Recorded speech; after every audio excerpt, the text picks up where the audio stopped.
வணக்கங்க. நாம் என்ன பார்க்குறோம்னாக்கில் இப்போ எம்ஆர்ஜி இயற்கை பண்ணையில் நம்ம இருக்கிறோம். என்ன பார்க்குறோம் இயற்கை பண்ணைன்னாக்கில் இயற்கை தான் பண்ணுறாங்க. அவங்க என்னென்ன இடுபொருள் பண்ணுறாங்கன்னு பார்க்குறாங்க. ஃபஸ்ட்டு இடுபொருள் வந்து மண்புழு உரம். மண்புழு உரத்தில் என்ன எப்படி பண்ணுறாங்க அப்படின்னு பார்க்கலாம். அதனால் வந்து இது எங்கே இருக்குதுனாக்க தோட்டம்னாக்கில் தருமபுரி மாவட்டம் காப்பரட்டி வட்டம் ரேரல்லி பஞ்சாயத்து ஜாலியூர் கிராமத்தில் இருக்குதுங்க. எம்ஆர்ஜி இயற்கை பண்ணை யாருனாக்கில் ரமேஷுங்க. பாருங்கள் இது எப்படி இருக்குது பாருங்கள். மண்புழு போடுறது ஃபஸ்ட்டு வந்து தென்னை இது மட்டை போட்டுடணும். தென்னையுடைய மட்டை போட்டுடணும். அடுத்தது வந்து எருவு போட்டுடணும். அடுத்தது வந்து இலத்தலையெல்லாம் போட்டுடணும்.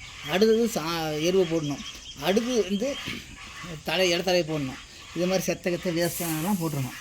அடுத்தது வந்து சாணம் ஏதோ ஒன்று போட்டுடணும். போட்டு ஒரு வாரம் விட்டுறணும். தண்ணி தெளித்து விட்டுறணும். ஏன்னா அது ஈட்டாக்கும் போது நம்ம மண்புழு விட்டாக்கெல்லாம் இறந்துடும். ஈட்டாக இருந்தாக்கெல்லாம் மண்புழு தான் வரும். அப்படி விட்டதுலேயே பாருங்கள், இது வந்து ஒரு 5 நாள் ஆகுது. 5 நாள்லேயே மண்புழு 1-2 இருக்கும். ஏன்னா 1-2 விட்டது மண்புழு இருந்து. ஏன்னா நம்மகிட்ட இருக்குது மண்புழு இருக்குது. அந்த மண்புழு எடுத்து விட்டுருவோங்க. இந்த விட்ட புழு என்னது 5 நாள் தான் ஆகுது. அதே 1 மாதம் ஆனது அந்த தொட்டியில் இருக்குது பாருங்கள். நம்ம 4 பிட்டாக போட்டுக்கோங்க. 4 பிட்டை காட்டு 4 பிட்டை போட்டுக்கோங்க.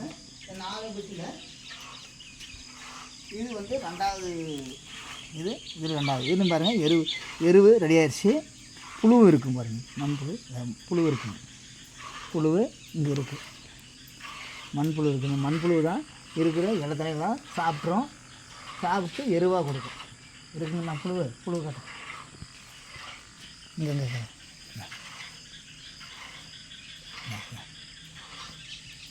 நல்ல ஒருத்தல் புழு.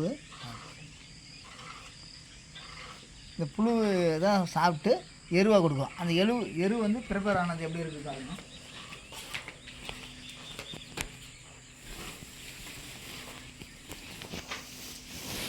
எருவு ரெடியானது. அதெல்லாம் ரெடி ஆகிடுச்சிங்க. இது எப்படி பிரித்து எடுக்கிறது? புழுவும் எருவும் எப்படி பிரித்து எடுக்கிறதுன்னு பார்க்கணும். ஏன்னா புழுவாக இருக்கும். இது பாருங்கள் மண்புழு இதில் இருக்குது. இந்த புழு எப்படி பிரித்து எடுக்கிறதுனாக்கல இது மாதிரி ஜல்லடை ஒன்று எடுத்துக்கணும். மணல் ஜல்லடை. ஜல்லடையில் வந்து இது மாதிரி எருவை கொட்டிக்கணும். எருவை போட்டு இது மாதிரி ஜலிக்கணும். இது மாதிரி ஜலித்து சேகரித்து வச்சுக்கணும். நம்மளுக்கு எவ்வளோ தேவையோ அந்தளவுக்கு சேகரித்து வச்சுக்கணும். சேகரித்து வச்சுட்டு இதை வந்து நம்ம அடி உரமாக கொடுக்கலாம், இல்லை மேல் உரமாக கொடுக்கலாம். இப்போ நம்ம வந்து நெல் வயலுக்கு இப்போ அந்த புழு எருவு போடுறோம். இது மாதிரி ஜலி செய்த வந்து நெல் பயிருக்கு போடுறோம். இளம் பயிருக்கு போடுறோம். நட்டு ஒரு 30 நாள் ஆன பயிருக்கு இப்போ போடுறோம். நட்டுது நம்ம போடுறோம்.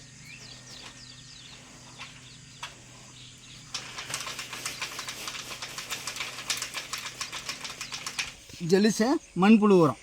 மண்புழு உரம் எப்படி இருக்குது பாருங்கள். மண்புழு எப்படி இருக்குங்க. இதான் ஜலிசு. நம்ம ஜலிசுன்னு இல்லைப்பா, அந்த ஜலிசோடு மண்புழு உரம். இதை என்ன பண்ணுறாங்கன்னா வயலுக்கு நம்ம போடலாம். இது வந்து பாஸ்மதி நெல். இது நட்டு வந்து 40 நாள் ஆகுது. ஆனால் பயிருக்கு இது நம்ம போடுறோம். இப்படி நம்ம போடுறோம். இதை தான் நம்ம தோட்டத்துக்குள்ளே இதான் பண்ணுறோம். வேறு எதுவும் பண்ணுறதில்ல. இயற்கையெல்லாம் எதுவும் பண்ணுறதில்ல. இயற்கை தான் பண்ணுறோம்.